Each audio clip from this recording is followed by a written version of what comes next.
Angela Buckner here, the voice behind the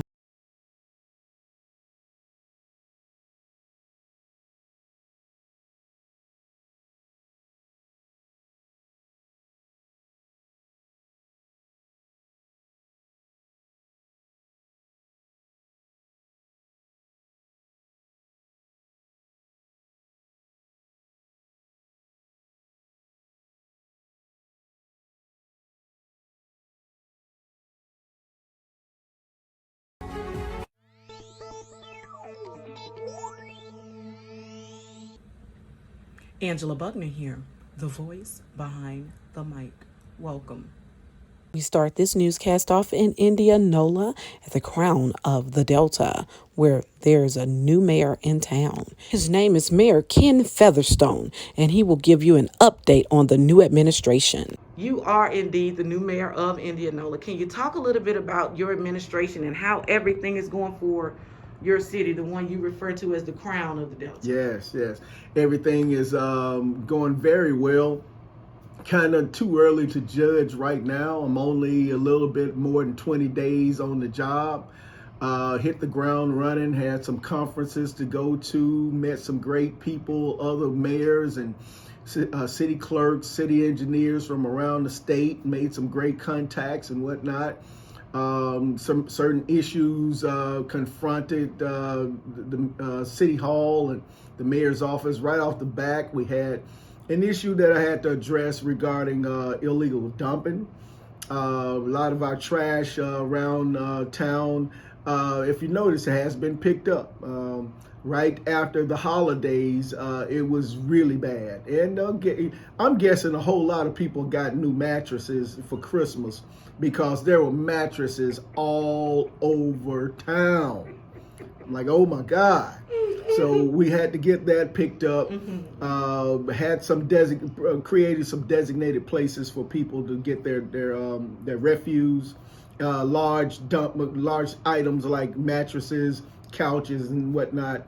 One of those places is over by the baseball fields off of Hampton Road. The other is at the end of Garrett Road, going toward the lagoon. So with that in mind, things are going as well as to be expected. Well, Mayor, coming off of your campaign and snagging your win, a lot of people were kind of skeptical that you were not going to be in Indianola.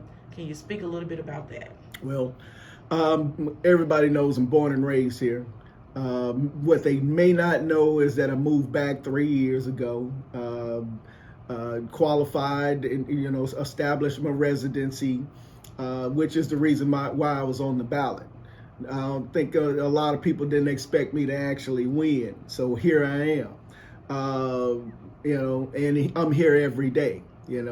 Talk a little bit about the 100 days of nonviolence. I understand that you guys would do something for MLK Day every year for the past several years, but can you tell us a little bit about what's going on with that initiative?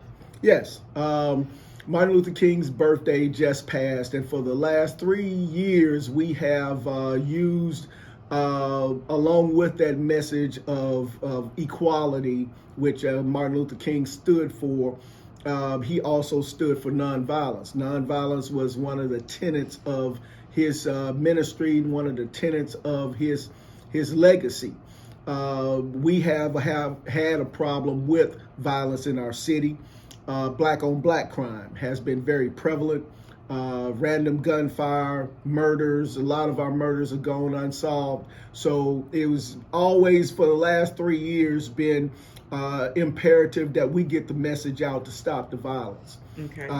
That's been one of the messages. The other message is to address the culture of apathy. And what I mean by that is a lot of people know what's going on out here, not saying anything at all. I understand you had a great turnout for the event, the Yes. 100 Days of Nonviolence, and even the streets are reaching back towards City Hall, Right.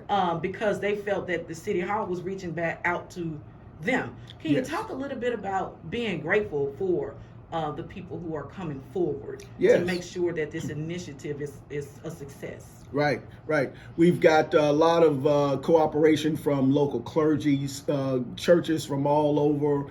Just want to give a shout out to my pastor, Adars Turner at Mount Beulah Missionary Baptist Church, Pastor Hoops over at First Presbyterian Church, Pastor Trey at First United Methodist, Pastor Clifford Dunn Wilson at First United Baptist. So we got all of the clergy came in, a lot of people that I've made contacts with, from the city and from the streets, who have lots of street credibility, brought them in and told them, and we had this common bond. We all want to stop seeing blood being spilled on our streets. All blood is red. You notice I ain't mentioned black or white blood because all blood is red. We don't want to see anybody in our try to restore that wholesomeness of what Indianola used to be. We are a great city, very creative city. And we are that crown of the Delta, and I think that we need to get our crown and set that crown straight. Our crown is a little tilted. Mm-hmm. Let's set our crown straight. Can you talk a little bit about the new business and the new jobs coming to Indianola?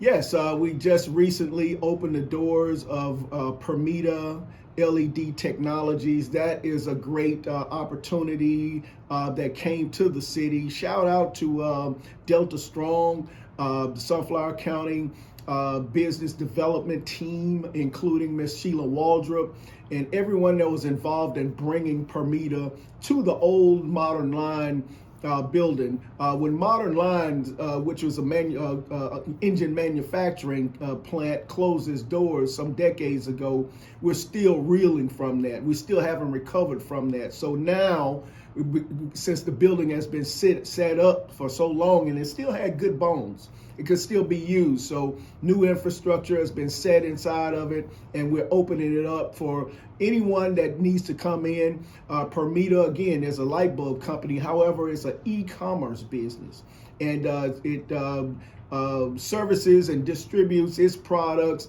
to the Midwest as well as up the East Coast. So we kind of think we may have a niche there, and we want to see if we can bring other e-commerce businesses to Indianola and make Indianola a hub for that.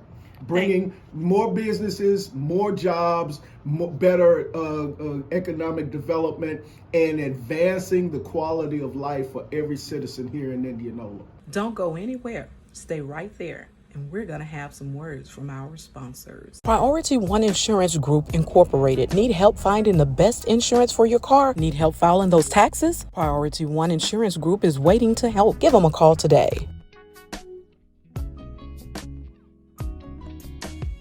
Angela Buckney here, the voice behind the mic at the Mic Magazine, home of the affordable commercials. If you have a business, give us a call. Allow us to help you grow your business. And remember, when you fly Contour Airlines, fly local, fly Greenville. Angela Buckney here, the voice behind the mic. Tired of driving everywhere you go? Ever wonder what it would be like to take the whole family on a trip? Well, now you can do just that when you fly Greenville. Bypass the crowd. Fly local with Contour Airlines at Greenville Mid-Delta Airport, where we have direct flights from Contour Airlines to Dallas and Nashville. That's 2 flights per day, 5 days a week. Flights start at $39 each way. All passengers are expected to arrive to Greenville Mid-Delta Airport no later than 1 hour prior to the ticket and boarding time. Book your flight today. Call 888-332-6686 or log on to www.contourairlines.com.